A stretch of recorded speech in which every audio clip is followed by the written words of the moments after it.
Selamat datang di channel Cerita Kehidupan.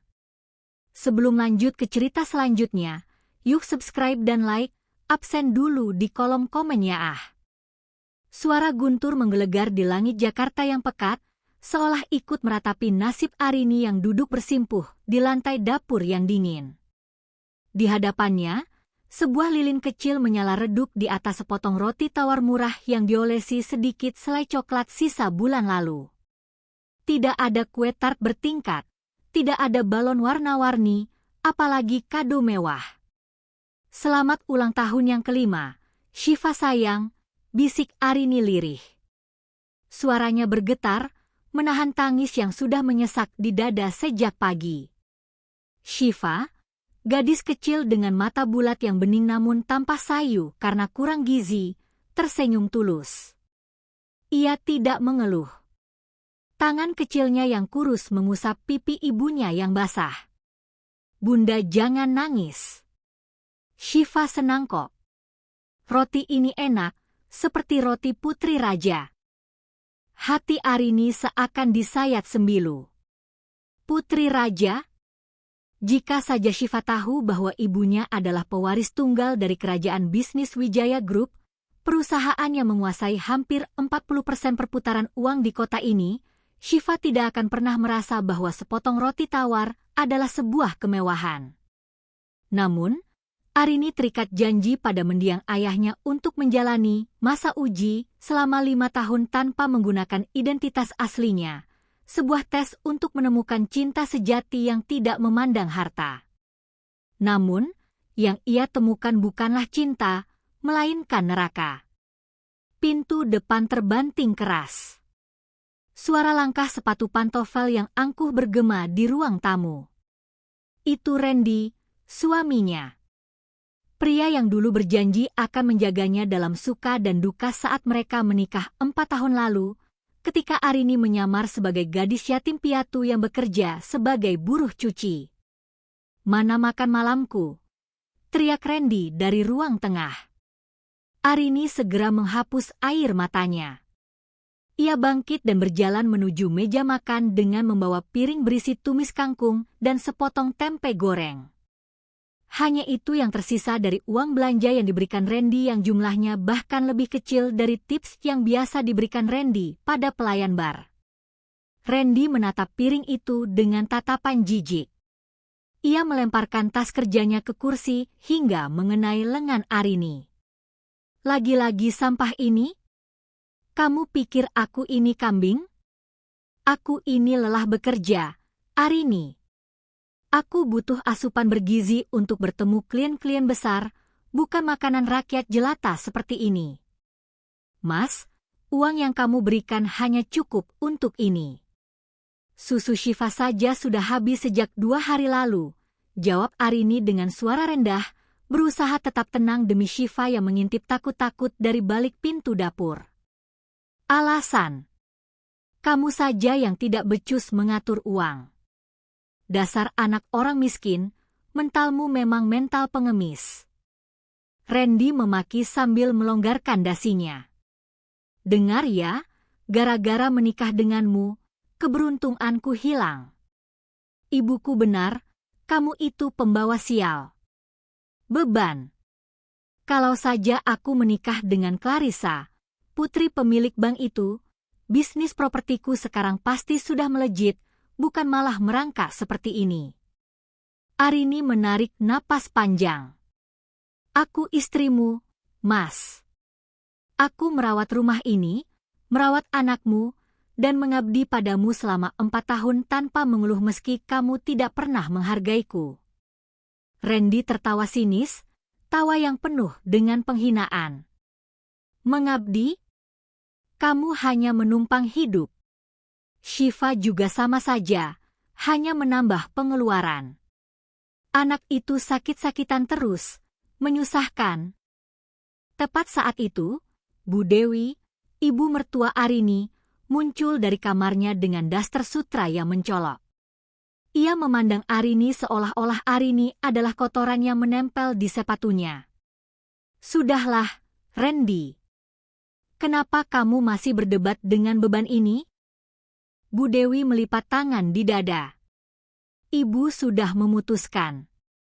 Malam ini juga, bawa perempuan ini dan anaknya keluar dari rumahku. Ibu sudah tidak tahan melihat wajah melaratnya di sini. Besok, calon investor dari Wijaya Group akan datang ke rumah ini untuk makan malam bisnis. Ibu tidak mau mereka mengira rumah ini menampung gelandangan. Arini tertegun. Ibu, ini sudah jam 10 malam. Di luar hujan deras. Syifa sedang tidak enak badan. Tolong, biarkan kami tinggal setidaknya sampai besok pagi. Tidak ada tapi-tapi, bentak Bu Dewi. Kamu itu beban ekonomi. Tidak punya koneksi, tidak punya harta, orang tuamu pun entah di mana kuburannya. Kamu tidak punya nilai jual bagi keluarga kami. Kamu hanya sampah yang harus dibuang agar rumah ini bersih. Randy tidak membela. Ia justru melangkah mendekati Arini, lalu mencengkeram rahang istrinya itu dengan kuat. Kamu dengarkan? Ibu sudah bicara. Aku juga sudah muak melihatmu. Kamu ingin tahu kenapa aku telat pulang setiap malam? Karena aku malu punya istri sepertimu. Pulanglah ke selokan tempat asalmu, Arini. Randy melepaskan cengkeramannya dengan kasar hingga Arini tersungkur menabrak meja makan. Piring tumis kangkung itu jatuh dan pecah berkeping-keping di lantai. Sama seperti hati Arini yang saat itu juga hancur, namun sekaligus membeku menjadi es yang sangat keras. Masa uji 5 tahun itu sebenarnya berakhir tepat tengah malam nanti. Hanya tersisa 2 jam lagi. Arini berdiri dengan perlahan. Tidak ada lagi gurat kesedihan di wajahnya. Tatapannya yang tadi kuyu kini berubah menjadi tajam, sedingin es kutub. Ia menatap Randy dan Bu Dewi bergantian dengan senyum tipis yang mengerikan. Beban, ya? Arini berbisik. Kalian menyebutku dan anakku sebagai beban?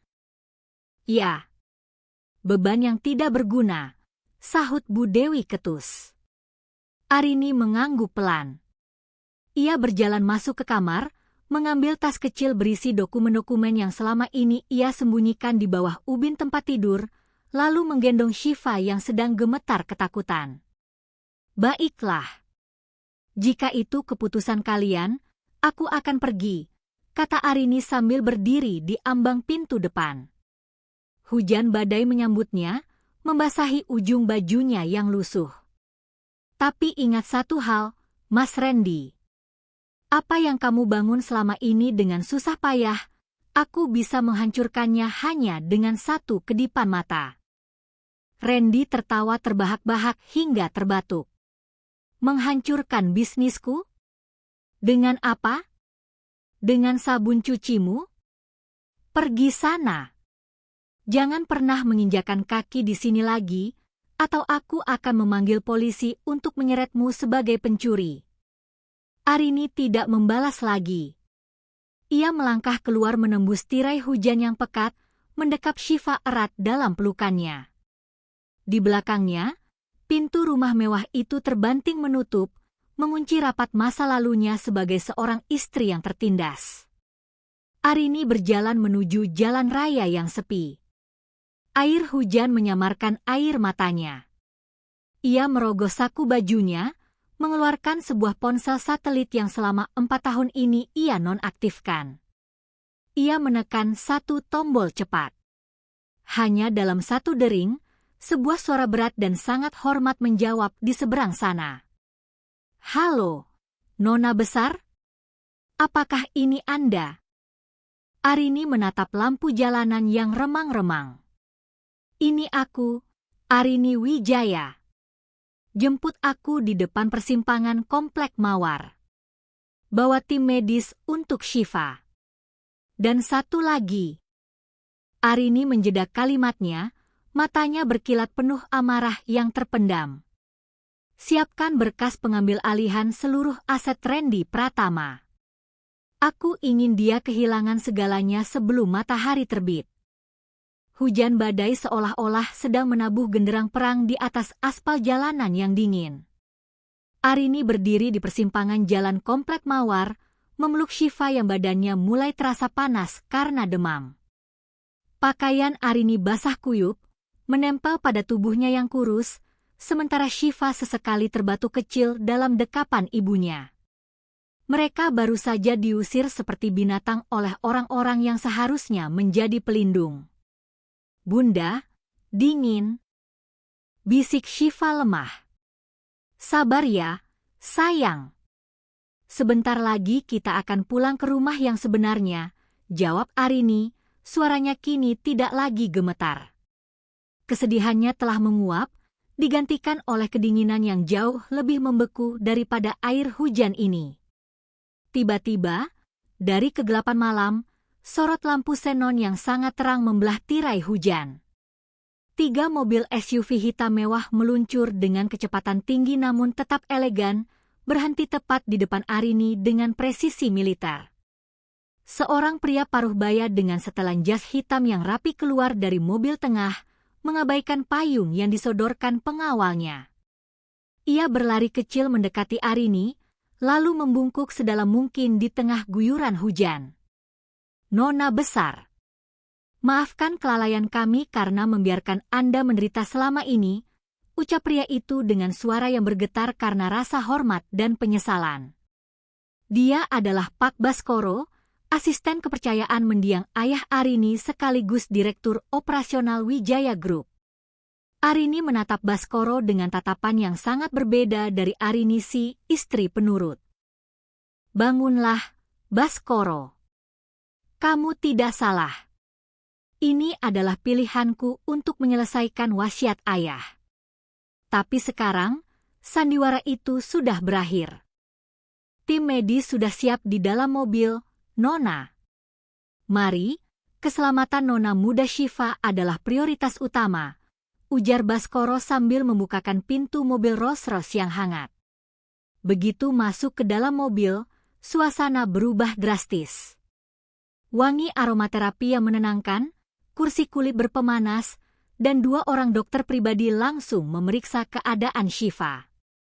Arini melihat anaknya diberikan pertolongan pertama dengan peralatan medis paling canggih.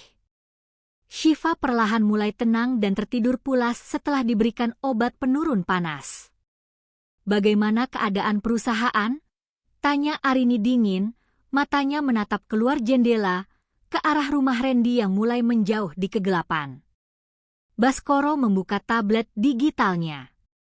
Wijaya Group tetap menjadi penguasa pasar, Nona. Namun, ada satu hal menarik. Perusahaan properti suami Anda, Pratama Land, ternyata selama ini hidup dari oksigen yang diberikan oleh anak perusahaan kita, PT Mitra Bangun. Randy Pratama tidak tahu bahwa investor yang selama ini ia puja-puji adalah bagian dari kekuasaan Anda. Arini menyunggingkan senyum tipis yang mematikan. Jadi, dia memaki pemilik rumah yang memberinya makan? Betapa bodohnya. Baskoro, kumpulkan seluruh jajaran direksi di kantor pusat. Sekarang juga. Aku ingin rapat darurat dalam 30 menit. Tapi Nona, ini sudah hampir tengah malam, ujar Baskoro ragu. Justru itu, potong Arini tajam. Aku ingin mereka tahu bahwa saat fajar menyingsing, dunia bisnis di kota ini sudah berubah wajah. Dan pastikan tim hukum kita menyiapkan dokumen sita jaminan untuk rumah yang baru saja mengusirku. 30 menit kemudian, iring-iringan mobil itu berhenti di depan Wijaya Tower, gedung pencakar langit tertinggi di jantung ibu kota. Lampu-lampu gedung yang tadinya pada mendadak menyala terang benderang, seolah-olah sang raksasa baru saja terbangun dari tidurnya. Arini melangkah masuk ke lobi. Para petugas keamanan dan staf yang berjaga malam itu langsung berdiri tegak dan membungkuk serentak. Arini tidak lagi mengenakan daster lusuhnya. Ia telah menggantinya dengan setelan blazer hitam custom made yang disediakan di dalam mobil, Rambutnya yang basah telah dikeringkan dan disanggul rapi. Di ruang rapat lantai 50, 10 direktur paling berpengaruh di kota itu sudah berkumpul dengan wajah tegang. Mereka bingung mengapa dipanggil secara mendadak oleh Hantu Wijaya Group, sebutan untuk pewaris yang menghilang selama 5 tahun. Pintu ruang rapat terbuka lebar. Arini masuk dengan langkah yang penuh otoritas. Ia duduk di kursi utama, kursi yang selama 5 tahun ini dibiarkan kosong. "Selamat malam, tuan-tuan," suara Arini bergema, tenang namun penuh tekanan. "Saya Arini Wijaya. Saya kembali untuk mengambil apa yang menjadi milik saya." Seluruh ruangan hening. Mereka terpaku melihat transformasi luar biasa dari wanita di depan mereka. "Baskoro, sampaikan laporannya," perintah Arini. Baskoro berdiri. "Nona besar ingin melakukan audit total terhadap seluruh kontrak kerjasama dengan Pratama Land. Beliau memerintahkan penghentian total seluruh aliran dana, pembatalan kontrak pembangunan proyek Grand Mawar, dan penagihan seluruh utang jatuh tempo dalam waktu 1x24 jam. Salah satu direktur memberanikan diri bertanya, "Maaf Nona, tapi jika kita melakukan itu, Pratama Land akan hancur total dalam semalam. Mereka tidak akan punya aset tersisa bahkan untuk membayar karyawan." Arini menyandarkan punggungnya di kursi mewah itu, jemarinya mengetuk meja marmer dengan ritme yang teratur. "Itulah tujuannya. Aku ingin mereka merasakan bagaimana rasanya dibuang ke jalanan tanpa punya apa-apa. Aku ingin Randy Pratama tahu bahwa beban yang dia buang malam ini adalah satu-satunya alasan mengapa dia masih bisa bernapas di dunia bisnis selama ini." Arini kemudian mengeluarkan sebuah foto dari sakunya, foto pernikahannya dengan Randy yang sudah robek. "Dia menghina anakku sebagai beban. Dia menyebutku sampah. Sekarang, aku akan menunjukkan padanya bagaimana rupa sampah yang sebenarnya. Laksanakan perintah saya. Kirimkan surat pemberitahuan kebangkrutan ke alamat Randy Pratama besok pagi jam 8 tepat. Jangan lewat 1 detik pun. Dan satu lagi." Arini menatap Baskoro. "Siapkan pesta gala dinner untuk merayakan ulang tahun Shiva besok malam. Undang seluruh pengusaha besar, termasuk Randy dan ibunya. Aku ingin mereka datang sebagai tamu terhina yang memohon bantuan." Rapat ditutup. Arini berjalan menuju jendela besar yang memperlihatkan pemandangan kota. Di bawah sana, kerlap-kerlip lampu kota tampak seperti permata. Namun di mata Arini, itu hanyalah papan catur yang siap ia obrak-abrik. Malam itu, di saat Randy dan Bu Dewi mungkin sedang tidur nyenyak merayakan keberhasilan mereka mengusir Arini, ribuan mesin algoritma perbankan dan hukum mulai bekerja di bawah perintah Arini. Satu persatu jalur ekonomi keluarga Pratama diputus. Arini membelai lembut rambut Shiva yang kini tidur di kamar istirahat khusus di kantornya. "Tidurlah yang nyenyak, putri raja. Besok, dunia ini akan berlutut di depanmu." 1 malam. Arini hanya butuh 1 malam untuk membalikan kasta.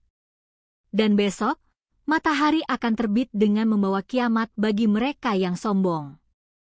Matahari pagi di Jakarta biasanya membawa harapan, namun bagi Randy Pratama, cahaya yang menembus jendela kamarnya terasa seperti silet yang mengiris kulit.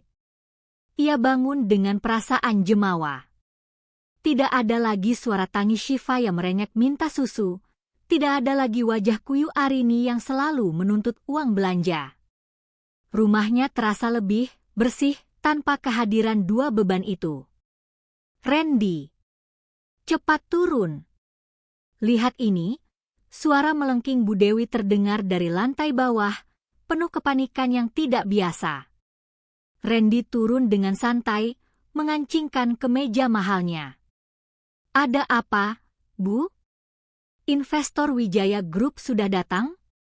Aku belum siap. Bukan investor. Lihat ini. Bu Dewi menyodorkan sebuah amplop hitam elegan dengan logo emas timbul, Wijaya Group. Di sampingnya, terdapat tumpukan surat bermaterai dengan kop surat dari 3 bank berbeda. Randy membuka surat bank terlebih dahulu. Wajahnya yang tadinya segar mendadak pucat pasi. Pembekuan kredit? Penarikan modal kerja secara sepihak? Ini tidak mungkin. Proyek Grand Mawar baru saja dimulai. Jika mereka menarik dana sekarang, aku harus membayar penalti 10 kali lipat. Bukan cuma itu, Randy, suara Bu Dewi bergetar, tangannya menunjuk ke arah gerbang rumah. Pihak bank sudah memasang papan pengumuman di depan. Rumah ini disita sebagai jaminan tambahan karena nilai saham perusahaanmu anjlok 0, sekian persen dalam 1 jam pembukaan bursa. Sialan! Siapa yang melakukan ini? Randy memukul meja makan. Ini pasti kesalahan sistem. Aku harus menelepon Pak Baskoro dari PT Mitra Bangun. Dia yang menjamin kontrakku. Namun, sebelum Randy sempat meraih ponselnya, sebuah ketukan pintu yang sangat keras terdengar. Bukan ketukan tamu, melainkan ketukan otoritas. Di depan pintu berdiri sekelompok pria bersetelan jas gelap dengan tanda pengenal tim likuidasi aset. Tuan Randy Pratama? Kami dari tim eksekusi aset Wijaya Group. Berdasarkan klausul darurat dalam kontrak investasi nomor 09, seluruh aset pribadi dan perusahaan Anda telah dialihkan kepemilikannya kepada pihak kami untuk menutupi kerugian gagal bayar, ujar pria di depan dengan nada sedatar mesin. Gagal bayar apa? Aku baru terlambat 1 hari, teriak Randy murka. 1 detik dalam dunia bisnis adalah keabadian, Tuan Randy. Anda punya waktu 2 jam untuk mengosongkan tempat ini. Kecuali, pria itu mengeluarkan amplop hitam yang sama dengan yang dipegang Bu Dewi tadi.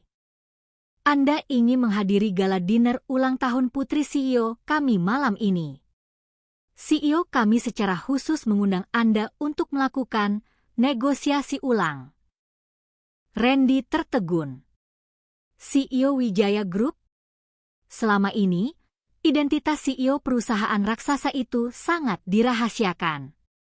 Banyak yang bilang dia adalah seorang pria tua yang kejam, namun ada rumor baru yang mengatakan pewaris aslinya telah kembali. Negosiasi ulang? Bu Dewi menyambar undangan itu.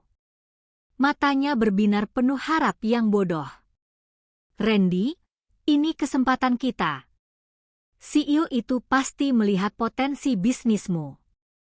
Mungkin ini hanya tes mental dari mereka. Orang kaya memang suka bermain-main sebelum memberi bantuan besar. Kita harus datang. Randy menarik napas lega. Logika kesombongannya mulai bekerja kembali. Benar, Bu. Tidak mungkin perusahaan sebesar Wijaya Group menghancurkan pengusaha muda potensial sepertiku tanpa alasan. Mereka pasti ingin aku bertekuk lutut dulu sebelum memberiku modal yang lebih besar. Baiklah, kita akan datang ke pesta itu. Kita akan tunjukkan bahwa keluarga Pratama adalah mitra yang setara. Sementara itu, di sisi lain kota, di sebuah penthouse mewah yang menghadap langsung ke Monas, Arini duduk di depan meja rias. Di belakangnya, penata rias terbaik di Asia sedang merapikan rambutnya. Shiva, yang sudah tampak jauh lebih sehat berkat perawatan medis intensif semalam, sedang asyik bermain dengan boneka edisi terbatas yang harganya setara dengan mobil kelas menengah. Bunda, kita mau kemana? Tanya Shiva polos. Arini menoleh, tersenyum lembut. Kita mau ke pesta, sayang. Pesta untuk merayakan bahwa Shiva sekarang adalah seorang putri. Apakah ayah dan nenek ada di sana? Senyum Arini berubah menjadi sesuatu yang sulit diartikan. Mereka akan ada di sana, Shiva. Tapi kali ini, mereka tidak akan bisa memarahi kita lagi. Mereka akan melihat siapa Bunda sebenarnya. Baskoro masuk ke ruangan, membungkuk hormat. Nona Arini, semua persiapan sudah selesai. Randy Pratama dan ibunya sudah mengonfirmasi kehadiran. Mereka mengira ini adalah undangan untuk menyelamatkan bisnis mereka. Arini berdiri. Gaun malam berwarna emerald yang ia kenakan berkilau terkena cahaya lampu kristal. Bagus. Biarkan mereka melambung tinggi dengan harapan palsu itu. Semakin tinggi mereka terbang karena kesombongan, semakin hancur tulang mereka saat aku menjatuhkannya ke tanah. Nona, apakah Anda yakin ingin melakukannya di depan publik? Tanya Baskoro ragu. Arini berjalan menuju jendela, menatap gedung-gedung tinggi yang seolah-olah tunduk padanya. Mereka membuangku di bawah hujan, di depan tetangga, memperlakukanku seperti sampah di jalanan. Maka aku akan membalasnya di tempat paling terang, di depan seluruh kolega yang paling mereka hargai. Aku ingin mereka tahu bahwa beban yang mereka hina adalah pemilik napas mereka. Ponsel Arini bergetar. Sebuah pesan masuk dari nomor yang tidak ia simpan, namun ia tahu itu dari Randy. Isinya singkat dan penuh percaya diri. Aku tidak tahu bagaimana kamu bertahan hidup di jalanan semalam, Arini. Tapi jangan berani-berani muncul di depanku lagi. Malam ini aku diundang oleh CEO Wijaya Group. Setelah aku mendapat kontrak besar ini, aku akan memastikan kamu dan anak haram itu membusuk di penjara karena pencemaran nama baik. Arini terkekeh kecil, sebuah tawa yang dingin dan tajam. Anak haram? Dia bahkan menghina darah dagingnya sendiri hanya untuk menjilat kekuasaan yang sebenarnya adalah milikku. Ia meletakkan ponsel itu di meja, lalu meraih tangan Shiva. Ayo, Shiva. Saatnya menunjukkan pada dunia bagaimana seorang Wijaya memberikan pelajaran tentang tata krama. Malam itu, Jakarta akan menjadi saksi. Bukan hanya tentang kejatuhan seorang pria sombong, tapi tentang kembalinya sang ratu yang selama 5 tahun ini memilih untuk bersembunyi di balik debu. Gedung Wijaya Tower malam itu tampak seperti mercusuar raksasa yang membelah kegelapan Jakarta. Cahaya lampu keemasan memantul dari dinding kaca yang menjulang tinggi, sementara deretan mobil mewah, dari Bentley hingga Lamborghini, mulai mengular di area drop-off lobi utama. Karpet merah membentang luas, menyambut para tamu undangan kelas atas yang mengenakan busana senilai harga rumah subsidi. Di salah satu sudut lobi, Randy Pratama turun dari taksi online. Ia tidak lagi membawa mobil BMW-nya karena kunci kendaraan itu sudah disita oleh tim likuidator sore tadi. Namun, kesombongannya tidak luntur sedetik pun. Ia merapikan jas slim fit miliknya, sementara Bu Dewi di sampingnya sibuk membenahi kalung mutiara imitasi yang ia klaim sebagai warisan keluarga. Randy, lihat gedung ini, bisik Bu Dewi dengan mata berbinar rakus. Jika kita bisa mendapatkan kontrak eksklusif malam ini, Ibu ingin kamu membeli 1 lantai di sini untuk kantor pusat, Pratama Land. Jangan biarkan orang-orang meremehkan kita lagi gara-gara insiden penyitaan rumah tadi siang. Itu pasti hanya salah paham administrasi. Randy mengangguk penuh percaya diri. Tentu, Bu. CEO Wijaya Group pasti butuh kontraktor muda yang ambisius sepertiku. Masalah utang itu, itu urusan kecil. Begitu aku bersalaman dengan CEO itu, semua bank akan bertekuk lutut memohon agar aku meminjam uang mereka lagi. Saat mereka melangkah menuju pintu masuk, penjaga keamanan berseragam lengkap menghentikan mereka. Maaf, Tuan, Nyonya. Boleh saya lihat undangannya? Randy mengeluarkan amplop hitam itu dengan gerakan arogan, seolah-olah ia sedang memegang kunci surga. Penjaga itu memindai kode QR pada undangan tersebut, lalu menatap Randy dengan tatapan yang sulit diartikan, campuran antara kasihan dan dingin. "Silakan masuk, Tuan Pratama. Anda sudah ditunggu di area tamu khusus, di lantai atas," ujar penjaga itu melalui radio panggilnya. Randy tersenyum puas pada ibunya. "Dengar itu, Bu? Tamu khusus. Kita bukan tamu biasa." Sementara itu, di lantai paling atas yang hanya bisa diakses oleh lift pribadi dengan pengenalan retina, Arini berdiri di depan cermin besar. Transformasinya telah sempurna. Ia tidak lagi mengenakan pakaian pasar yang luntur warnanya. Kini, tubuhnya dibalut gaun haute couture berwarna hitam pekat dengan aksen berlian putih di bagian kerah yang membentuk pola mahkota kecil. Di lehernya melingkar The Blue Star, berlian 50 karat yang merupakan simbol kekuasaan keluarga Wijaya. Satu berlian itu saja cukup untuk membeli seluruh aset Randy 10 kali lipat. "Nona Arini," suara Baskoro terdengar dari ambang pintu. Semua tamu sudah berkumpul di Grand Ballroom. Randy Pratama dan ibunya sedang berada di area tunggu VIP 2. Mereka tampak sangat tidak sabar. Arini memoleskan lipstik merah gelap ke bibirnya. "Apakah mereka menanyakan tentangku?" "Tidak, Nona. Randy justru mengirim pesan singkat ke nomor lama Anda. Dia mencaci Anda lagi, mengatakan bahwa sementara Anda membusuk di jalanan, dia sedang bersiap menjadi mitra terpercaya keluarga Wijaya." Arini terkekeh dingin.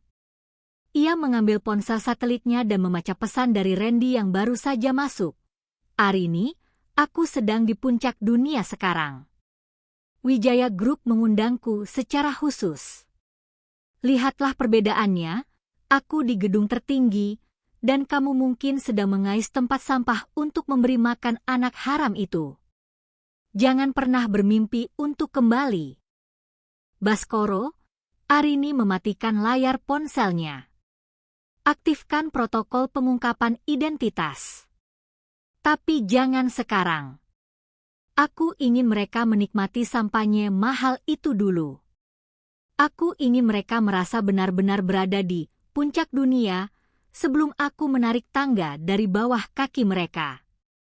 "Satu hal lagi, Nona," Baskoro menambahkan. Shiva sudah tertidur di kamar peristirahatan dengan pengawalan ketat. Dia sudah merasa jauh lebih baik. Bagus. Shiva tidak perlu melihat sisi gelap ibunya malam ini. Biarkan dia bangun besok sebagai seorang putri yang tidak akan pernah dihina lagi. Arini melangkah keluar menuju balkon dalam yang menghadap ke arah Grand Ballroom di bawahnya. Dari atas sana, ia bisa melihat kerumunan orang-orang berpengaruh yang sedang berbincang. Di sudut area VIP, ia melihat Randy yang sedang tertawa lebar sambil memegang gelas kristal, seolah-olah dia adalah pemilik acara tersebut. Bu Dewi tampak sibuk memamerkan kartu namanya kepada istri-istri pejabat yang sebenarnya menatapnya dengan risih. Dulu, Arini rela meninggalkan semua kemewahan ini. Ia rela mencuci baju dengan tangan hingga jemarinya kasar. Ia rela makan nasi garam agar Randy bisa menggunakan uang belanja untuk bensin mobilnya. Ia melakukan itu semua karena ia percaya pada kata cinta. Ia mengira kesederhanaan adalah ujian, namun ternyata itu adalah cermin yang menunjukkan wajah asli orang-orang di sekitarnya. Flashback singkat terlintas di benaknya. 5 tahun lalu, ayahnya, sang pendiri Wijaya Group, memberikan sebuah kotak kecil berisi kunci kantor ini. "Arini, jika suatu saat kamu menemukan pria yang mencintaimu saat kamu bukan siapa-siapa, maka dia layak memegang kunci ini bersamamu. Tapi jika dia mengkhianatimu saat kamu terpuruk, gunakan kunci ini untuk menguburnya." Ayah benar, batin Arini. Arini memutar cincin segel keluarga di jarinya. Identitasnya yang selama 5 tahun ini terkunci rapat di balik daster lusuh dan bau asap dapur, kini telah terbuka. Ia bukan lagi Arini si beban keluarga. Ia adalah Arini Wijaya, sang algojo bagi mereka yang sombong. Baskoro, beritahu pembawa acara.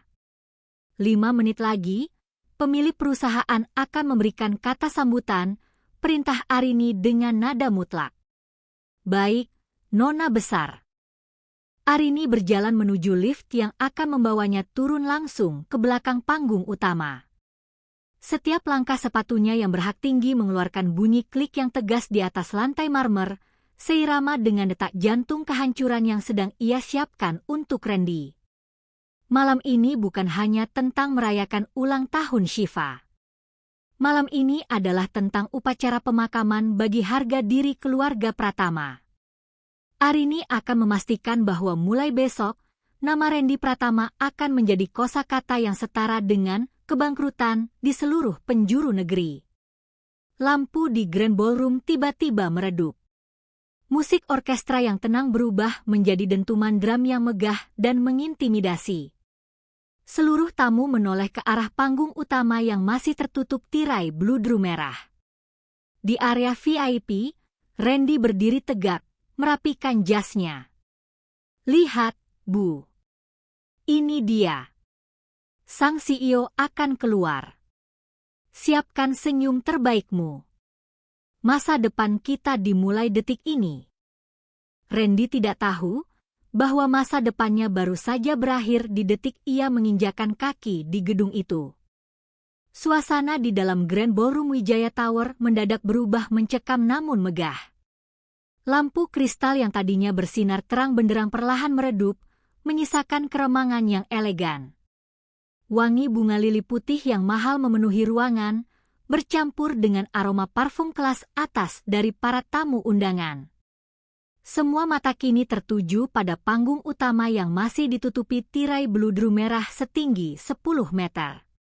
Di barisan kursi VIP, Randy Pratama berdiri dengan dada membusung. Ia merasa sangat terhormat. Meskipun rumahnya baru saja disita dan kantornya disegel, ia yakin bahwa undangan ini adalah tangan Tuhan yang akan menariknya kembali ke puncak kejayaan. Di sampingnya, Bu Dewi terus mengibas-ngibaskan kipas cendananya, mencoba menutupi kegugupan yang luar biasa. Randy, lihat itu, bisik Bu Dewi, matanya tak lepas dari panggung. Bahkan gubernur dan beberapa menteri ada di sini. CEO Wijaya Group ini pasti sangat berkuasa. Jika kita bisa menjalin hubungan baik, jangankan rumah lama kita bisa beli istana.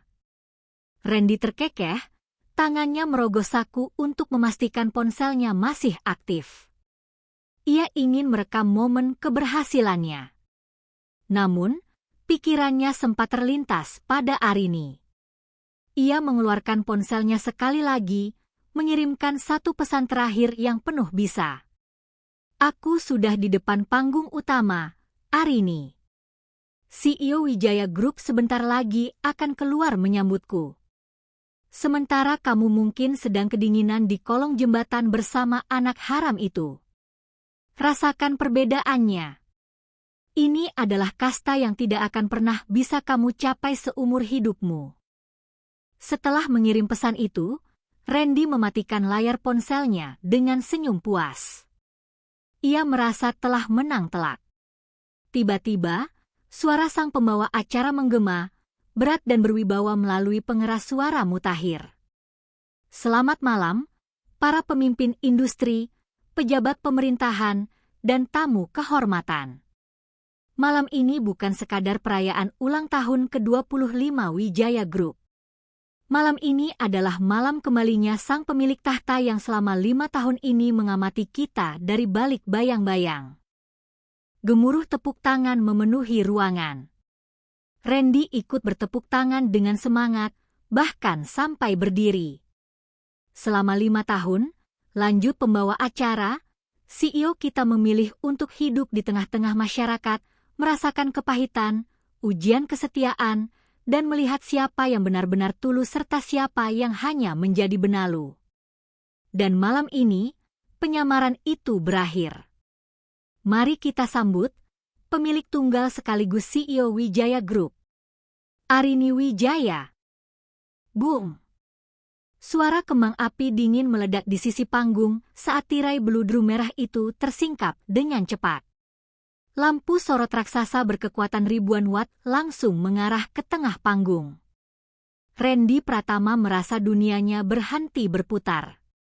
Jantungnya seakan melompat keluar dari dadanya. Di atas sana, berdiri seorang wanita yang sangat ia kenali, namun dengan aura yang sangat asing. Wanita itu mengenakan gaun hitam yang bertabur ribuan berlian kecil yang berkilau seperti galaksi. Rambutnya yang biasanya kusam dan diikat asal-asalan, kini tertata sangat anggun, membingkai wajah cantiknya yang tampak dingin dan tak tersentuh. Arini, suara Randy tercekat di tenggorokan. Ia mengucek matanya berkali-kali, berharap ini hanyalah halusinasi akibat stres. Bu Dewi di sampingnya jatuh terduduk kembali ke kursi. Kipas cendananya jatuh ke lantai. Tidak mungkin. Itu tidak mungkin si pembawa sial itu. Itu pasti orang lain yang mirip. Arini itu miskin. Dia yatim piatu. Namun, kenyataan menghantam mereka lebih keras ketika Pak Baskoro, pria yang selama ini menjadi sosok paling ditakuti di dunia bisnis, melangkah maju dan membungkuk hormat tepat di hadapan Arini di atas panggung. Selamat kembali, Nona Besar Arini Wijaya, ucap Baskoro yang suaranya terdengar jelas ke seluruh penjuru ruangan melalui mikrofon. Arini melangkah maju ke depan mimbar emas. Ia memegang mikrofon dengan jemarinya yang lentik, di mana cincin berlian biru besar melingkar dengan angkuh. Matanya yang tajam langsung memindai kerumunan, dan dalam sekejap, ia mengunci pandangannya tepat pada wajah pucat Randy yang berdiri membatu di barisan VIP. Selamat malam semuanya, suara Arini terdengar sangat tenang, jernih, dan penuh otoritas. Tidak ada lagi nada lemah lembut seorang istri yang tertindas. Beberapa dari kalian mungkin mengenal saya sebagai orang lain. Seseorang yang kalian anggap beban, seseorang yang kalian injak-injak harga dirinya, dan seseorang yang kalian buang ke jalanan di tengah badai hanya karena dianggap tidak memiliki nilai ekonomi. Seluruh ruangan mendadak hening. Para tamu undangan mulai berbisik-bisik, menoleh ke arah barisan VIP di mana Randy dan Bu Dewi duduk dengan wajah seperti mayat. 5 tahun lalu, saya membuat janji pada mendiang ayah saya untuk mencari ketulusan tanpa embel-embel harta. Arini melanjutkan, setiap katanya seperti belati yang menghujam jantung Randy. Saya menemukan seseorang yang saya kira akan menjadi pelindung. Saya memberikan segalanya, waktu saya, tenaga saya, bahkan harga diri saya, hanya untuk memastikan dia sukses. Saya mendukung bisnisnya dari balik layar, memberikan aliran dana melalui anak perusahaan saya agar dia tetap bernapas. Randy gemetar hebat. Kakinya terasa seperti jeli. Ia teringat semua suntikan modal misterius yang selalu menyelamatkan perusahaannya di saat kritis. Jadi selama ini, itu bukan karena kehebatannya? Itu karena beban yang ia hina? Namun, Arini menjeda kalimatnya, matanya berkilat penuh amarah yang dingin. Ternyata, keserakahan dan kesombongan seringkali membutakan manusia. Tadi malam, di saat hujan deras, saya dan anak saya diusir. Saya dihina sebagai anak pemulung. Anak saya disebut sebagai beban dan anak haram. Arini tersenyum tipis, namun senyum itu lebih menakutkan daripada kemarahan. Maka, malam ini, saya mengundang orang-orang tersebut secara khusus.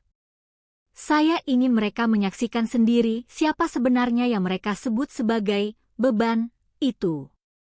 Arini kemudian memberi isyarat dengan tangannya.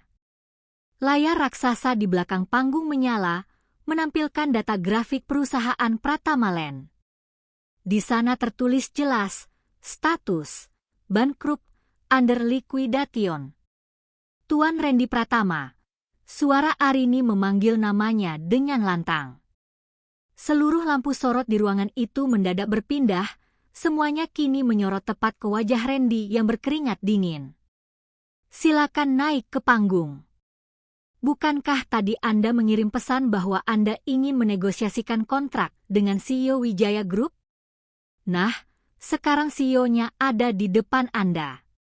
Mari, kita selesaikan bisnis kita. Randy merasa seluruh mata di ruangan itu, para menteri, pejabat, pengusaha sukses, menatapnya dengan hinaan dan tawa tertahan.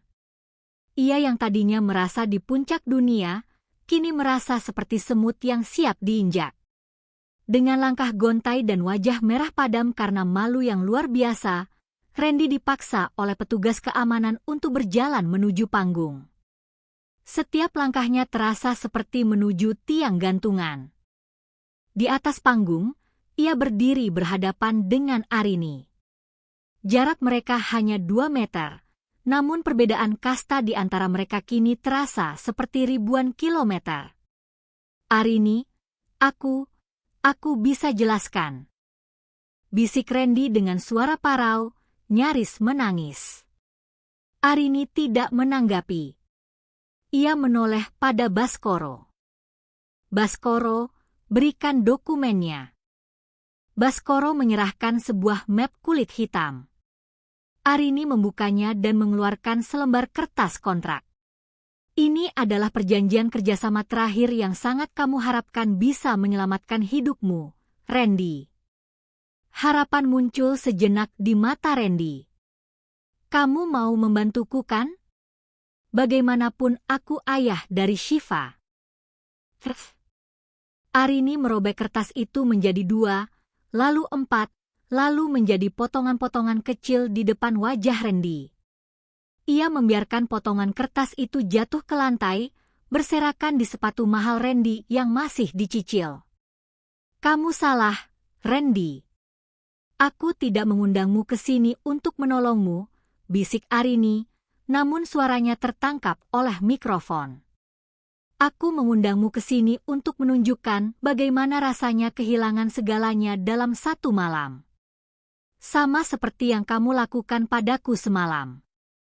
Lampu ballroom tiba-tiba padam total selama 3 detik, dan saat menyala kembali, sebuah pengumuman besar muncul di layar, seluruh aset Randy Pratama resmi disita untuk pembayaran utang Wijaya Group. Pembalasan baru saja dimulai. Lampu sorot yang begitu terang seolah menguliti harga diri Randy di atas panggung megah itu. Ribuan mata tamu undangan, orang-orang yang selama ini ingin ia buat terkesan, kini menatapnya dengan tatapan yang lebih rendah daripada menatap pengemis di pinggir jalan. Keheningan di Grand Ballroom itu jauh lebih menyakitkan daripada makian paling kasar sekalipun. Randy berdiri mematung, menatap potongan-potongan kertas kontrak yang berserakan di bawah sepatunya. Harapan terakhirnya untuk menyelamatkan Pratama Land baru saja hancur berkeping-keping di tangan wanita yang semalam ia usir dengan tendangan. Arini, tolong jangan lakukan ini di depan umum, bisik Randy, suaranya gemetar hebat. Ia mencoba meraih tangan Arini, namun Pak Baskoro dengan sigap menghalangi langkahnya dengan satu tatapan tajam yang membuat Randy menciut. Arini tidak mundur setapak pun. Ia berdiri tegak, dagunya terangkat tinggi, memancarkan aura seorang ratu yang sedang menjatuhkan vonis pada pengkhianat. Kenapa, Randy? Bukankah semalam kamu begitu bangga menghinaku di depan ibumu? Bukankah kamu bilang aku tidak punya nilai jual? Sekarang, lihatlah dirimu. Siapa sebenarnya yang tidak punya nilai di ruangan ini?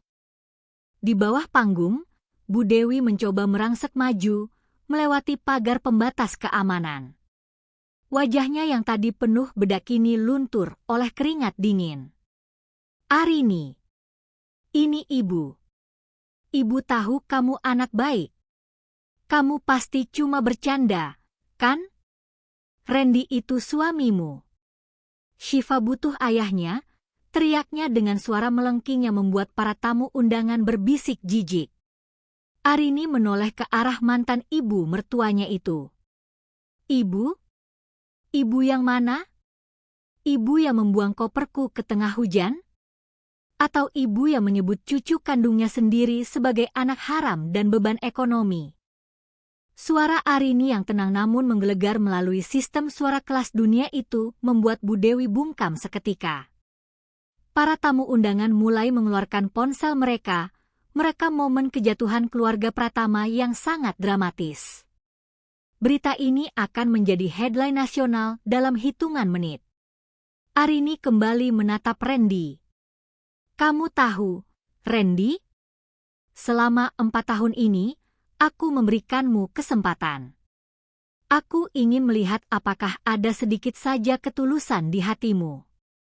Aku sengaja menahan semua kekuasaanku agar kamu belajar menjadi pria sejati yang membangun rumah tangga dari nol.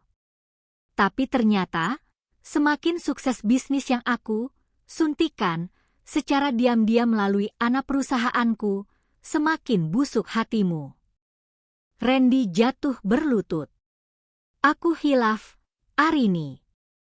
Aku dipengaruhi oleh persaingan bisnis.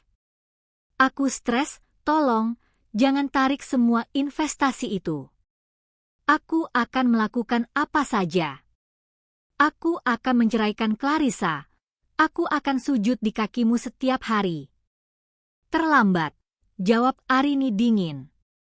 Pengkhianatan bukan tentang kehilafan, tapi tentang pilihan. Dan kamu telah memilih untuk membuang mutiara demi mengejar batu kali yang berkilau. Arini kemudian memberi isyarat kepada tim hukumnya yang berdiri di sisi panggung. Seorang pria berkacamata maju membawa map merah. Tuan Randy Pratama, ucap pengacara itu, selain penyitaan aset perusahaan, kami juga telah memproses laporan atas dugaan penggelapan dana di anak perusahaan Wijaya Group yang selama ini kamu kelola. Audit kami menemukan aliran dana gelap ke rekening pribadi selingkuhanmu. Polisi sudah menunggu di lobi bawah. Wajah Randy berubah dari pucat menjadi abu-abu. Ia merasa napasnya sesak. Segalanya hilang. Jabatan, harta, harga diri, dan kini kebebasannya juga terancam. Bawa mereka keluar, perintah Arini tanpa emosi. Gala dinner ini adalah untuk orang-orang terhormat. Tempat sampah bukan di sini. Dua petugas keamanan bertubuh besar menarik lengan Randy untuk berdiri.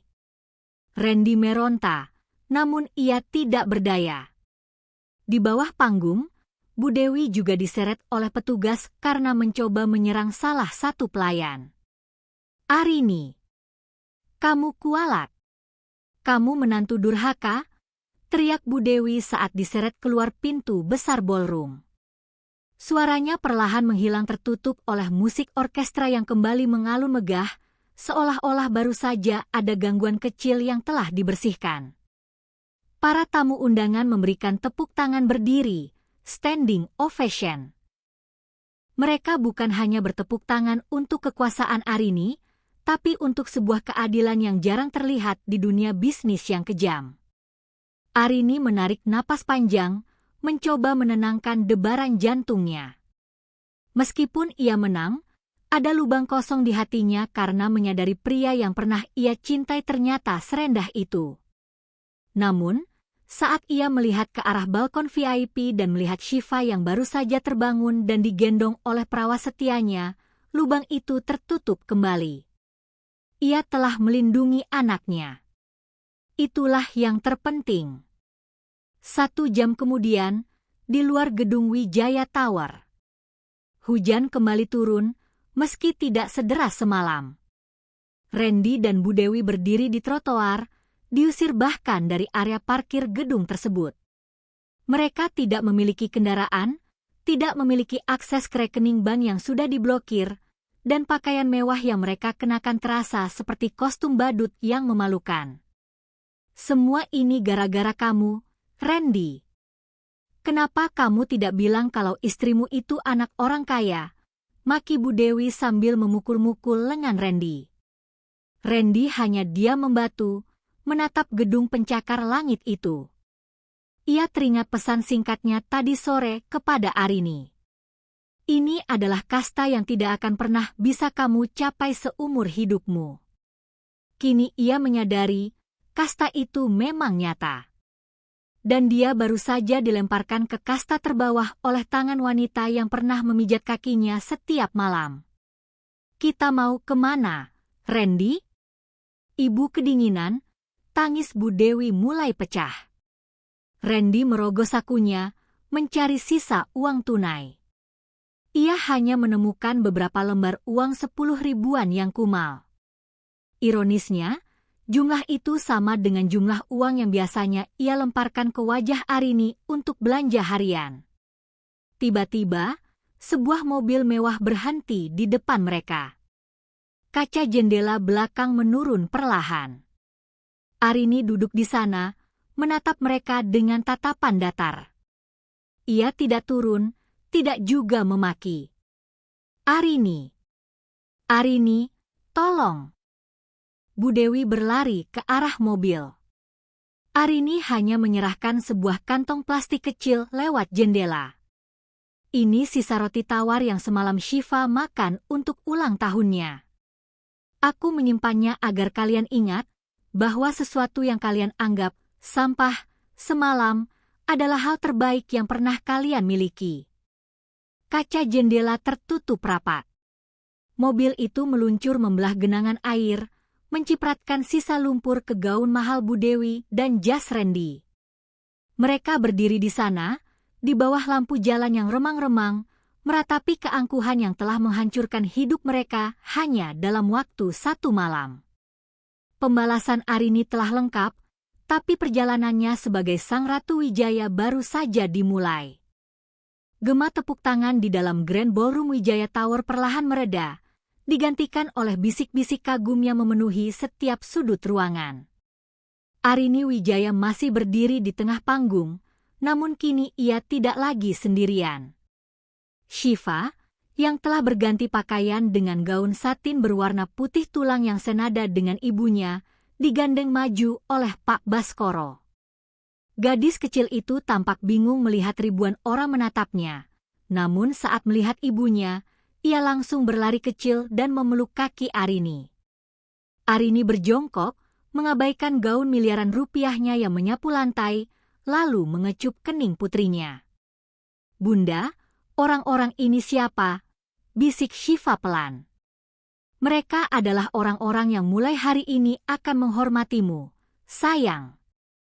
Tidak akan ada lagi yang berani memanggilmu beban, jawab Arini dengan suara yang hanya bisa didengar oleh mereka berdua.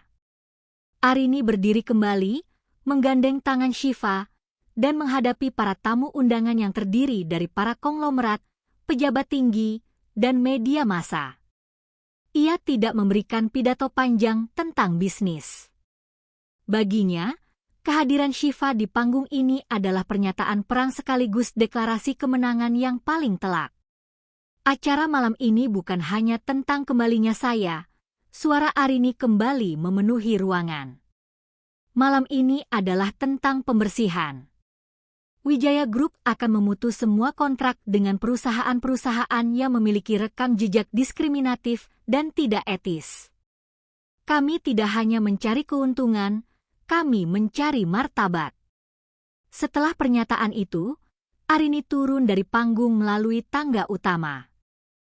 Para tamu VIP berebut untuk sekadar bersalaman atau memberikan kartu nama, namun pengawalan ketat Pak Baskoro membuat Arini tetap tak tersentuh. Ia berjalan menuju ruang privasinya di lantai atas, meninggalkan kemeriahan pesta yang kini terasa hambar tanpa kehadiran sang protagonis utama. Sementara itu, di sebuah sudut gelap di area parkir belakang gedung, Randy dan Bu Dewi sedang mengalami kehancuran yang nyata. Mereka tidak diizinkan masuk kembali bahkan untuk mengambil ponsel atau kunci cadangan yang tertinggal di loker VIP. Ini tidak bisa dibiarkan, Randy. Kamu harus menuntut. Bu Dewi berteriak histeris, rambut sanggulnya sudah berantakan, dan bedaknya luntur terkena sisa-sisa air hujan. Syifa itu anakmu. Kamu punya hak atas dia. Kalau kamu bisa memenangkan hak asuh Syifa, Arini harus memberikan setengah dari hartanya sebagai tunjangan. Randy, yang duduk bersandar di dinding beton dengan jas yang sudah kotor, mendongak. Matanya yang merah karena amarah dan rasa malu tiba-tiba berkilat. Ide ibunya, meski licik dan tak tahu malu, adalah satu-satunya pelampung di tengah samudera kebangkrutan ini. Ibu benar, bisik Randy parau. Arini memang punya uang, tapi hukum biasanya memihak pada keluarga yang utuh. Aku akan menuduhnya telah menyembunyikan identitas dan melakukan penipuan selama pernikahan. Aku akan bilang dia sengaja menjebakku untuk menghancurkan mental pribadiku. Randy bangkit dengan sisa-sisa kekuatannya. Dia pikir dia bisa membuangku begitu saja? Dia lupa kalau di akta kelahiran Syifa, namaku tertulis sebagai ayahnya. Jika dia ingin Syifa tetap bersamanya tanpa skandal, dia harus membayarku dengan sangat mahal. Logika Randy yang sudah rusak mulai menyusun rencana baru. Ia tidak lagi peduli pada cinta yang dulu pernah ada, yang sebenarnya memang tidak pernah benar-benar ada di hatinya. Baginya, Syifa kini bukan lagi beban ekonomi, melainkan aset emas yang bisa ia jadikan alat pemerasan. Keesokan paginya, kantor pusat Wijaya Group sudah sibuk luar biasa. Arini duduk di meja kerjanya yang luas, menatap layar monitor yang menampilkan pergerakan saham Pratama Land yang sudah mencapai titik nadir, suspend. Perusahaan itu resmi mati. Pak Baskoro mengetuk pintu. Nona Arini, ada sesuatu yang perlu Anda lihat. Baskoro meletakkan sebuah map di atas meja. Isinya adalah surat somasi yang dikirimkan oleh pengacara kelas 2 yang disewa Randy menggunakan sisa perhiasan terakhir yang dijual Bu Dewi di pasar gelap tadi pagi. Randy Pratama menuntut hak asuh penuh atas Syifa dengan alasan Anda tidak stabil secara mental karena melakukan penyamaran selama 5 tahun. Dia juga menuntut kompensasi sebesar 500 miliar rupiah sebagai biaya ganti rugi pembohongan publik, Baskoro menjelaskan dengan nada jijik. Arini membaca surat itu perlahan. Bukannya marah, ia justru tertawa kecil. Sebuah tawa yang membuat Baskoro merinding. Dia benar-benar tidak mengenal siapa aku, ya? Arini menyandarkan punggungnya di kursi kulit. Dia pikir aku adalah Arini yang lemah, yang akan ketakutan jika diancam dengan pengadilan? Apa instruksi Anda, Nona? Apakah kita harus menggerakkan tim hukum utama kita untuk menghancurkan mereka di persidangan? Arini menggeleng pelan. Itu terlalu lama, Baskoro. Randy ingin bermain dengan status ayah? Baiklah. Aku akan berikan dia panggung untuk memainkan peran itu, tapi dengan skenario yang aku buat. Arini berdiri dan berjalan menuju jendela besar yang memperlihatkan pemandangan kota. Cari tahu di mana mereka tinggal sekarang. Berikan mereka akses ke sebuah apartemen murah, tapi pastikan mereka merasa diawasi. Dan Baskoro, siapkan tes DNA ulang. Tapi kali ini, lakukan di laboratorium pusat kita dengan pengawasan ketat. Tes DNA? Bukankah sudah jelas Syifa adalah anaknya? Baskoro bingung. Arini tersenyum misterius. Randy selalu menghina Syifa sebagai anak haram saat kami miskin. Dia meragukan darah dagingnya sendiri hanya karena dia benci padaku. Sekarang, saat aku kaya, dia tiba-tiba ingin menjadi ayah teladan. Aku ingin dia menghadapi keraguannya sendiri di depan publik. Arini tahu, satu hal yang paling ditakuti pria seperti Randy bukanlah kemiskinan, tapi kehilangan muka untuk kedua kalinya. Dan Arini berencana melakukan sesuatu yang jauh lebih menyakitkan daripada sekadar menyita hartanya. Ia akan menghapus keberadaan Randy dari hidup Shiva secara hukum dan biologis, membuat Randy menjadi orang asing seutuhnya bagi anak yang pernah ia sia-siakan. Malam ini, biarkan dia bermimpi tentang uang 500 miliar itu, gumam Arini. Karena besok, satu-satunya hal yang akan dia dapatkan adalah surat perintah penangkapan atas kasus penipuan yang sudah kita siapkan. Arini menatap foto Shiva di meja kerjanya. Putriku tidak butuh ayah yang melihatnya sebagai angka di atas kertas. Dia hanya butuh seorang ratu yang akan melindungi dunianya.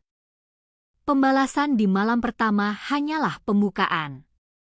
Sekarang, Arini akan memastikan bahwa Randy Pratama tidak akan pernah memiliki keberanian untuk menyebut nama mereka lagi, bahkan dalam mimpinya yang paling liar sekalipun. Ruang mediasi di lantai 40 Wijaya Tower terasa seperti ruang interogasi bagi Randy Pratama. Meskipun ruangan itu sangat mewah, dengan dinding panel kayu jati dan pemandangan cakrawala kota yang megah, udara di dalamnya terasa tipis dan mencekik. Randy duduk di sana bersama pengacaranya yang tampak gugup, sementara Bu Dewi bersedekap di sampingnya, mencoba mempertahankan sisa-sisa keangkuhan yang sudah robek. Mereka baru saja dipindahkan dari sebuah penginapan murah ke sebuah apartemen yang disediakan oleh tim Arini, sebuah langkah yang mereka kira sebagai bentuk pelunakan hati Arini. Dia pasti takut, bisik Bu Dewi ke telinga Randy. Dia tahu skandal hak asuh anak bisa menjatuhkan nilai saham perusahaannya. Randy, jangan minta 500 miliar. Minta 1 triliun. Dia punya uangnya. Randy mengangguk, meski tangannya berkeringat dingin. Ia merapikan jasnya yang sudah tidak lagi baru. Ingat, kita pegang kartu asnya. Shiva adalah darah dagingku. Hukum agama dan negara tidak bisa dibantah. Pintu kayu besar itu terbuka. Bukan Arini yang masuk pertama kali, melainkan selusin pengacara bersetelan jas gelap yang masing-masing membawa tas jinjing berisi dokumen. Mereka duduk di seberang Randy dengan gerakan sinkron yang sangat intimidasi. Tak lama kemudian, Arini masuk dengan langkah anggun namun mematikan. Ia mengenakan setelan kerja berwarna merah marun yang tajam, melambangkan kekuasaan dan darah. Mari kita persingkat waktu, ucap Arini tanpa basa-basi, duduk di kursi utama. Ia bahkan tidak memandang wajah Randy. Kalian mengirimkan somasi tentang hak asuh dan tuntutan ganti rugi pembohongan publik. Aku di sini untuk memberikan jawaban. Pengacara Randy, seorang pria bernama Marwan yang tampak seperti baru lulus kemarin, berdehem. Nona Arini, klien saya merasa telah ditipu secara emosional selama 5 tahun. Anda menyembunyikan kekayaan luar biasa sementara klien saya harus bekerja keras menafkahi Anda. Menafkahiku? Arini memotong dengan tawa singkat yang tajam.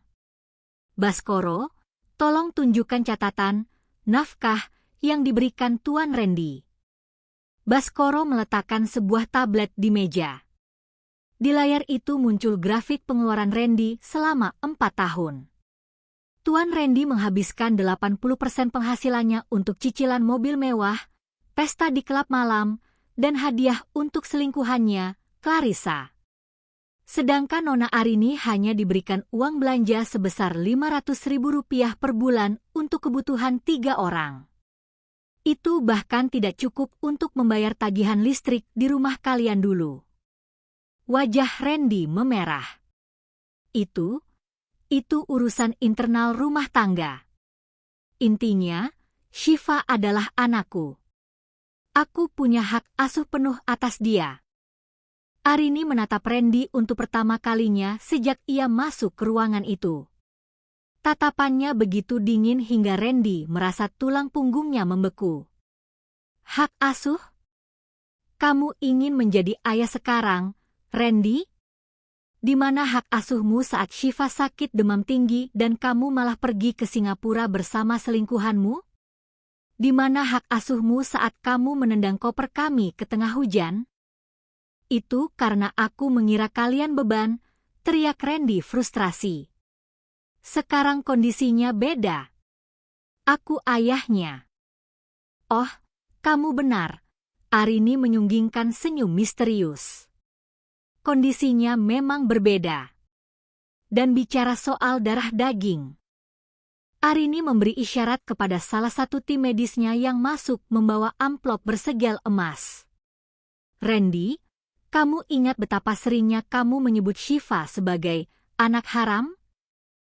Betapa seringnya kamu menuduhku berselingkuh karena kamu tidak percaya wanita, miskin, sepertiku bisa melahirkan anak secantik dia? Randy tertegun. Itu hanya emosi sesaat. Tidak, Randy. Itu adalah doa yang terkabul. Arini melempar amplop itu ke hadapan Randy. Buka. Dengan tangan gemetar, Randy membuka segel tersebut. Bu Dewi ikut melongok dengan mata membelalak. Di dalam sana terdapat hasil tes DNA yang dilakukan secara mendalam dari sampel yang diambil secara diam-diam beberapa waktu lalu. Randy membaca baris demi baris hingga matanya terpaku pada hasil akhir. Probabilitas paternitas 0,00%. Apa ini? Ini bohong. Arini, kamu memasukkan ini. Randy berdiri, membanting kertas itu ke meja. Aku tidak perlu memasukkan apapun, Randy. Arini berdiri, suaranya naik 1 oktav, penuh otoritas. 5 tahun lalu, sebelum pernikahan kita yang dipaksakan oleh ambisimu untuk mendapatkan istri penurut, aku sudah tahu siapa kamu. Kamu mengira aku wanita lugu yang bisa kamu tipu? Tidak. Shiva adalah anak dari pria yang jauh lebih terhormat darimu, yang telah tiada sebelum kami sempat menikah. Aku memilihmu untuk menjadi tameng identitasku, mengira kamu bisa memberikan kasih sayang sebagai ayah angkat meskipun aku tetap menjaga kehormatanku selama kita menikah. Arini melangkah mendekat, wajahnya hanya beberapa senti dari wajah Randy yang kini tampak seperti mayat hidup. Kita tidak pernah melakukan itu dalam keadaan sadar, Randy. Ingat malam pengantin kita? Kamu terlalu mabuk setelah merayakan kemenanganmu, mendapatkan istri pelayan yang bisa kamu injak-injak. Sejak malam itu, aku memastikan kamu tidak akan pernah menyentuhku. Bu Dewi ternganga. Jadi, Shiva bukan cucuku? Bukan. Dia adalah darah murni Wijaya. Dan kamu, Randy Pratama, tidak memiliki 1% pun keterikatan hukum maupun biologis dengannya. Arini mengambil dokumen asli hak asuh yang sudah ia persiapkan. Hasil tes ini telah disahkan oleh pengadilan pagi ini. Kamu bukan ayahnya. Kamu bukan siapa-siapa. Randy jatuh terduduk di kursinya. Seluruh senjatanya, satu-satunya pelampung yang ia miliki untuk memeras Arini, baru saja meledak di tangannya. Dan sekarang, bagian terbaiknya, Arini mengambil korek api perak dari saku Baskoro. Ia menyalakan api dan membakar surat somasi yang dikirimkan Randy tepat di depan wajah pria itu. Tuntutan 500 miliarmu menjadi abu. Hak asuhmu menjadi debu. Nona Arini, Baskoro menyela. Polisi dari unit kriminal khusus sudah ada di luar. Arini meniup sisa abu di atas meja. Randy, selain kasus penipuan dan penggelapan, Aku juga melaporkanmu atas pencemaran nama baik dan upaya pemerasan terhadap pimpinan Wijaya Group. Karena kamu bukan ayah Shiva, kamu tidak punya imunitas hukum dalam urusan keluarga. Pintu terbuka, dan 3 petugas polisi masuk. Mereka langsung memborgol tangan Randy yang lemas. Arini. Maafkan aku. Arini. Randy berteriak saat diseret keluar. Bu Dewi menangis meraung-raung, mencoba memegang kaki Arini, namun ia didorong menjauh oleh pengawal.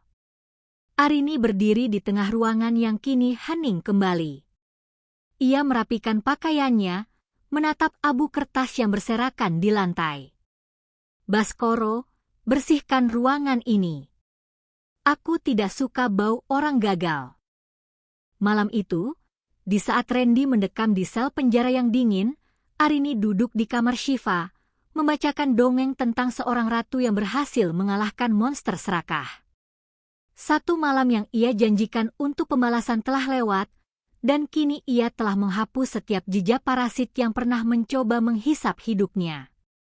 Sel penjara yang lembab dan berbau pesing itu menjadi dunia baru bagi Randy Pratama.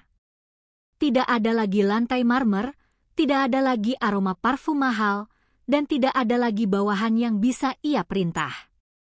Ia meringkuk di pojok sel, menatap langit-langit yang berjamur dengan tatapan kosong. Namun, di balik jeruji besi itu, api kebenciannya belum padam. Ia merasa dijebak, dihina, dan dirampok martabatnya oleh wanita yang dulu ia anggap sebagai keset kaki. Tiba-tiba, suara langkah sepatu yang bergema di lorong penjara menghentikan lamunannya. Seorang pria dengan setelan jas abu-abu yang sangat rapi berdiri di depan selnya. Ia bukan polisi, bukan juga pengacara murahannya yang kemarin melarikan diri. Tuan Randy Pratama? Namaku Hendra. Aku mewakili konsorsium yang katakanlah memiliki kepentingan yang sama denganku untuk melihat Wijaya Group jatuh, ucap pria itu dengan senyum licik. Randy bangkit, mendekati jeruji. Apa maumu?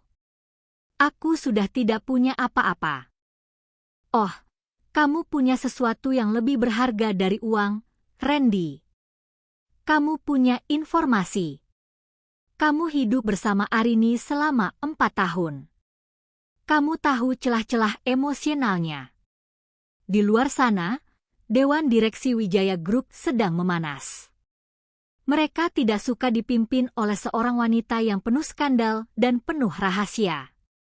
Jika kamu mau bekerja sama memberikan kesaksian palsu tentang kegilaan Arini, kami bisa mengeluarkanmu dari sini dan memberimu hidup baru.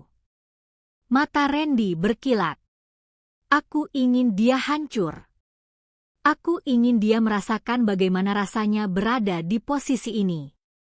Sementara itu, di lantai eksekutif Wijaya Tower, suasana tidak kalah mencekam.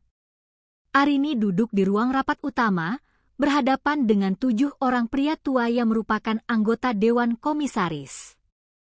Mereka menatap Arini dengan pandangan merendahkan, seolah-olah Arini hanyalah seorang anak kecil yang sedang bermain dengan harta ayahnya. Nona Arini, ujar Tuan Surya, komisaris tertua yang dikenal sebagai musuh politik mendiang ayah Arini. Skandal tes DNA ini, penangkapan mantan suami Anda, dan drama di depan publik semalam telah menjatuhkan kredibilitas perusahaan. Kami, Dewan Direksi, merasa bahwa Anda terlalu emosional untuk memimpin. Kami mengusulkan mosi tidak percaya. Arini menyandarkan punggungnya, memainkan sebuah pena emas di jemarinya.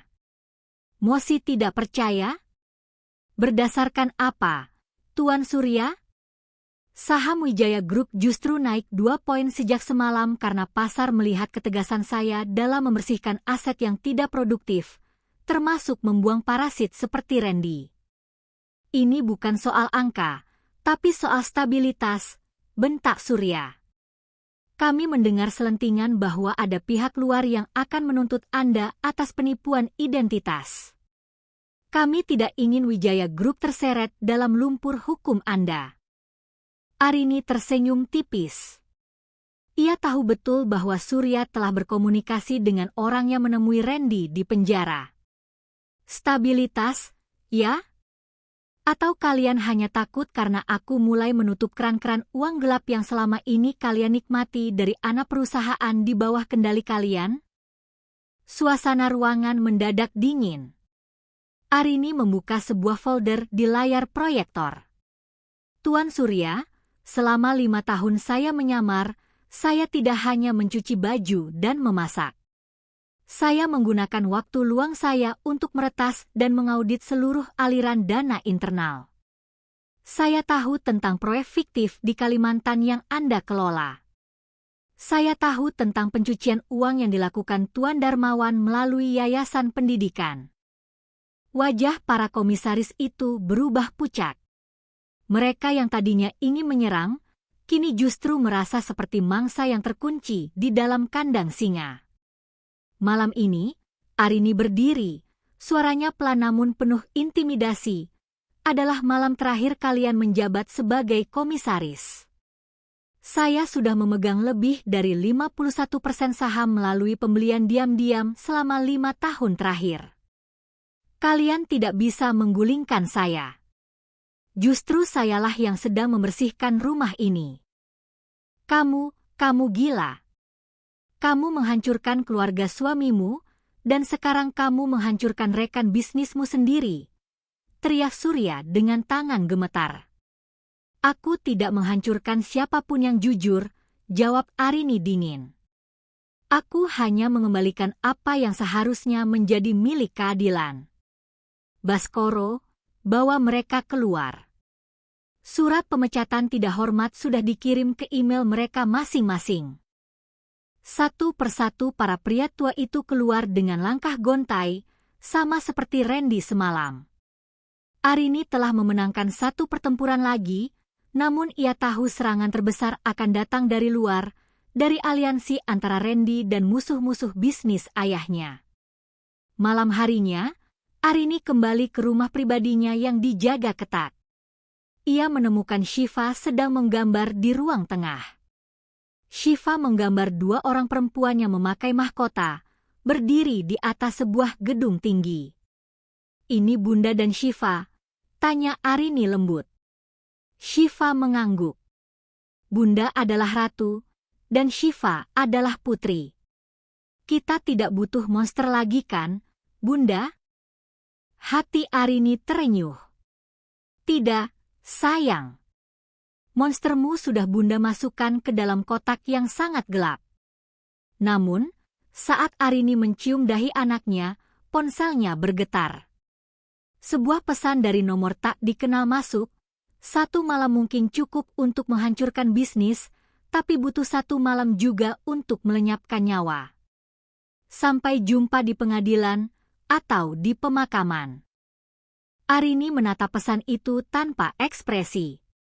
Ia tahu ini adalah gertakan dari kubu Hendra dan Randy. Namun, Arini bukan lagi wanita yang bisa ditakut-takuti dengan kata-kata. Baskoro, Arini menelepon asistennya.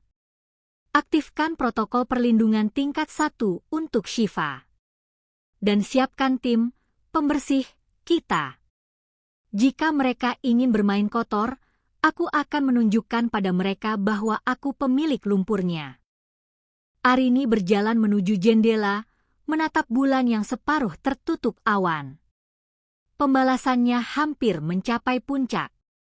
Ia telah menghancurkan martabat Randy, ia telah membersihkan pengkhianat di perusahaannya, dan kini ia akan memastikan bahwa siapapun yang berani mengancam keselamatan anaknya akan menghadapi kiamat mereka sendiri sebelum fajar menyingsing. Hanya tinggal 1 langkah lagi untuk menutup buku masa lalunya yang kelam. Dan Arini Wijaya tidak akan berhenti sampai setiap orang yang pernah menghinanya berlutut memohon ampunan yang tidak akan pernah ia berikan. Ruang sidang utama pengadilan negeri dipenuhi oleh sorot kamera dan bisik-bisik tegang dari para jurnalis. Ini adalah panggung terakhir. Randy Pratama hadir dengan pakaian tahanan oranye yang kontras dengan wajahnya yang kuyu, didampingi oleh Hendra dan tim pengacara elit yang didanai oleh konsorsium musuh Wijaya Group. Randy tampak percaya diri. Ia merasa memiliki bom yang akan menghancurkan Arini selamanya. Sidang dibuka, ketuk hakim ketua dengan tegas. Pengacara Randy berdiri dengan angkuh. Yang mulia, kami membawa bukti baru. Bahwa Nona Arini Wijaya bukan hanya melakukan penipuan identitas, tetapi ia secara sistematis merencanakan kematian ayahnya sendiri, Tuan Wijaya, 5 tahun lalu untuk menguasai aset perusahaan. Randy Pratama adalah saksi kunci yang selama ini dibungkam di bawah ancaman. Suasana sidang riuh. Randy mendongak, menatap Arini dengan senyum penuh kemenangan. Ia mengira Arini akan pucat, namun wanita itu justru duduk dengan tenang, jemarinya bertaut di atas meja, seolah sedang menonton pertunjukan teater yang membosankan. Apakah ada tanggapan dari pihak tergugat? Tanya hakim. Arini berdiri perlahan. Ia tidak melihat ke arah hakim, melainkan langsung menatap mata Randy. Yang mulia, saya tidak hanya memiliki tanggapan. Saya memiliki kebenaran yang selama 5 tahun ini saya kunci di dalam kotak hitam yang ditemukan dari puing kecelakaan helikopter ayah saya. Arini memberi isyarat kepada Baskoro. Sebuah rekaman audio diputar di seluruh ruang sidang. Suara yang terdengar adalah suara Randy, 4 tahun lalu, sedang berbicara dengan seseorang di telepon. Tenang saja, Pak Surya. Rem helikopter itu sudah dipastikan gagal fungsi. Wijaya sudah mati. Sekarang tugas saya adalah menikahi anaknya yang bodoh itu. Dia hanya gadis yatim piatu yang tidak tahu apa-apa. Begitu kami menikah, seluruh saham Wijaya Group akan jatuh ke tangan kita. Ruang sidang mendadak senyap sesunyi kuburan. Wajah Randy berubah seputih kertas. Ia mencoba berdiri, namun kakinya lemas. Itu rekaman palsu. Ai! Itu rekayasa Ai, teriaknya histeris. Itu adalah rekaman satelit asli dari sistem keamanan internal Wijaya Group yang tidak pernah kamu ketahui keberadaannya. Randy, suara Arini menggelegar, dingin dan menusuk. Aku tahu sejak hari pertama pernikahan kita bahwa kamu adalah salah satu pembunuh ayahku. Alasanku menyamar sebagai orang miskin dan membiarkanmu menghinaku selama 4 tahun bukan hanya untuk menguji cintamu.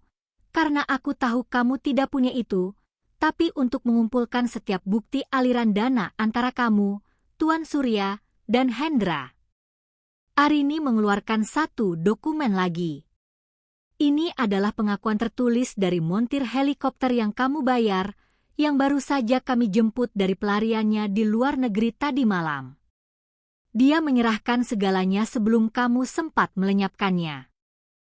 Hendra, yang duduk di barisan penonton, mencoba melarikan diri dari pintu belakang, namun petugas kepolisian bersenjata lengkap sudah menunggunya di sana. Tuan Surya juga langsung diamankan di tempat duduknya. Randy Pratama, Arini melangkah maju menuju kursi saksi, berdiri tepat di depan pria yang pernah ia layani dengan sabar itu. Kamu menyebutku beban. Kamu menyebut anakku beban. Ternyata, beban yang sebenarnya adalah dosa-dosamu yang kini akan menyeretmu ke dasar neraka hukum. Hakim mengetuk palu berulang kali. Berdasarkan bukti-bukti baru yang sangat kuat, pengadilan memerintahkan penahanan seketika atas tuduhan pembunuhan berencana, pemerasan, dan penggelapan aset terhadap Randy Pratama, Surya, dan Hendra. Randy jatuh tersungkur di lantai ruang sidang, menangis meraung-raung sambil mencoba meraih ujung gaun Arini. Arini, maafkan aku. Aku dipaksa. Shiva, oh ingat Shiva, dia butuh ayahnya. Arini menarik gaunnya dengan jijik. Shiva tidak punya ayah sepertimu. Dia hanya punya aku, dan kenangan tentang kakeknya yang kamu bunuh. 1 bulan kemudian, matahari terbit dengan indahnya di atas gedung Wijaya Tower.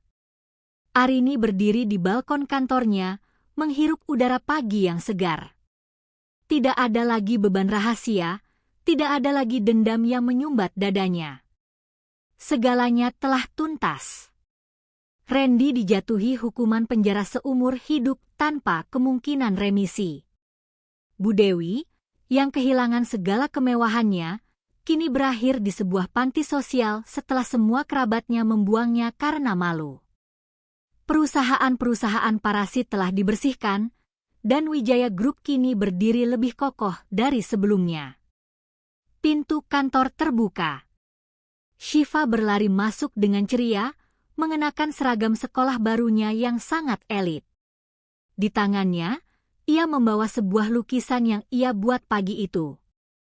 Lukisan sebuah taman bunga dengan matahari yang bersinar terang, dan 2 sosok wanita yang saling berpegangan tangan. Bunda, lihat. Hari ini mataharinya cantik sekali, ya? Tanya Shiva sambil memeluk pinggang Arini. Arini menggendong Shiva, menatap pemandangan kota yang kini seolah berada di bawah perlindungan mereka. Iya, sayang. Mataharinya sangat cantik. Dan mulai hari ini, tidak akan ada lagi hujan badai yang bisa menyakiti kita. Arini Wijaya, sang CEO yang pernah dibuang dan dihina, kini telah menyelesaikan pembalasannya. Bukan dengan pertumpahan darah, tapi dengan keadilan yang mutlak. Ia telah menunjukkan bahwa mahkota yang sejati tidak terbuat dari emas yang bisa dirampas, melainkan dari ketabahan hati yang tidak bisa dihancurkan. Di bawah sinar fajar, Arini berjalan meninggalkan balkon, menutup pintu masa lalunya rapat-rapat, dan melangkah menuju masa depan di mana ia dan Shiva akan memerintah kerajaan mereka dengan cinta, sesuatu yang tidak akan pernah dimengerti oleh orang-orang yang hanya memuja harta. Tamat.